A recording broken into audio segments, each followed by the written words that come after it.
Hello everybody, hope you're all well. The man that had it all. I had my own business as an auto electrician for nearly 27 years. I was newly married to my love of my life. We had 5 wonderful grandchildren, and I was racing motorbikes and riding motorbikes, the desire of since I was a child. But in the blink of an eye, on the 27th of December 2015, our world totally changed. It wasn't really until I woke out of my coma 11 days later that the first of the tragedy started. And that's when Julie got sectioned and put into a first mental institution. It took me about 2 weeks, really, after coming out of my coma to realise where I was and who I was. And I was virtually blind at that point. But the numbness of my brain injury, the fact that Julie was ill in a mental institution and I was virtually blind at this time, just didn't compute. And it wasn't until I came home a day after Julie and that was both together that the enormity of what had happened to me and subsequently Julie, that was when it realised that what had happened. And my brain was still numb at that time, and I weren't really comprehending the enormity of what had gone off. Absolutely not. And then we were struggling. We were really struggling as a couple, as individuals. We lived like hamsters, huddled up together. We thought we was coping, but we really wasn't. We really wasn't. And that ensued then into the second section that Julie had and put into a second mental institution. That then left me, on the whole, alone in my own house. I had home help come a couple of times a day. Friends and family did come, obviously, to see me and try and sort me out. But on the whole, I was on my own for a number of hours. And at this time, my brain was starting to come up and be not so swollen, and the reality, enormity of what had happened to me and Julie started to slowly drip in. And so I was sat alone for, as I say, many hours in every day. Couldn't contact Julie, no nothing. I didn't know what a mental institution meant. I didn't know if my wife was ever going to come home again. I had no idea. I was realising now that I'd now lost my business forever. I'd lost the ability to ride a motorbike like I did forever. I'd lost the ability to drive a car. I'd lost so many things, absolutely so many things, and that sent me on a mental downhill spiral, it became that I actually wanted to commit suicide.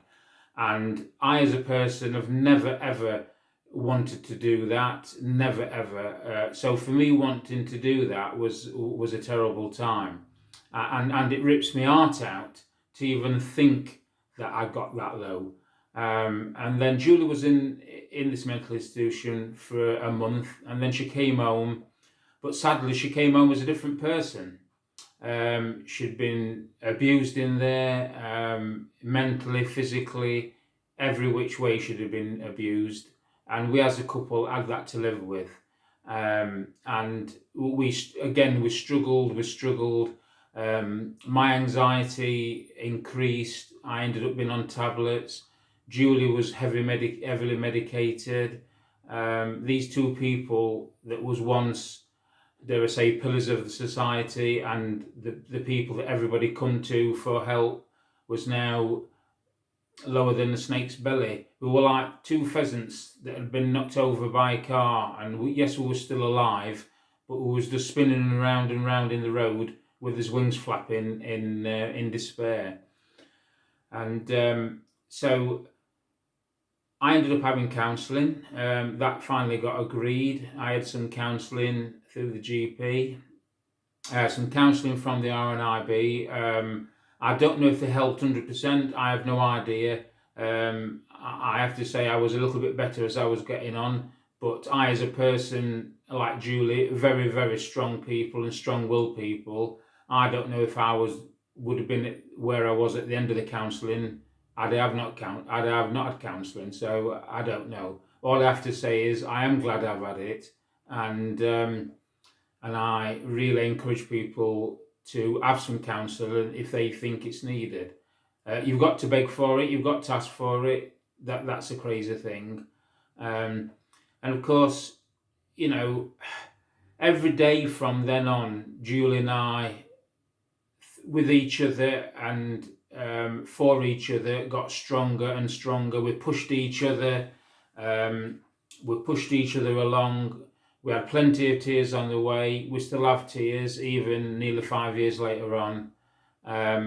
But as you can see now, I am in a lot better place, absolutely 100% better place.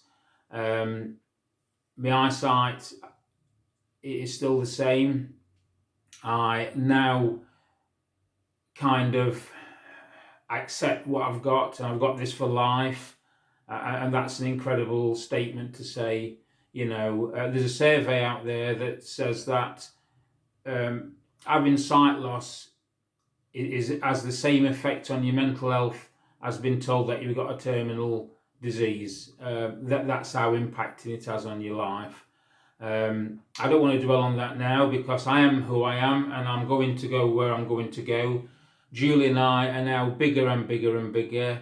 And we're in good health, and we live a healthy lifestyle, and I do my Blind Bloke challenges. That place that was nearly 5 years ago is a distant memory, but equally it's just under the skin, and it can rear its ugly head at any moment in time. That's a crazy thing with mental health.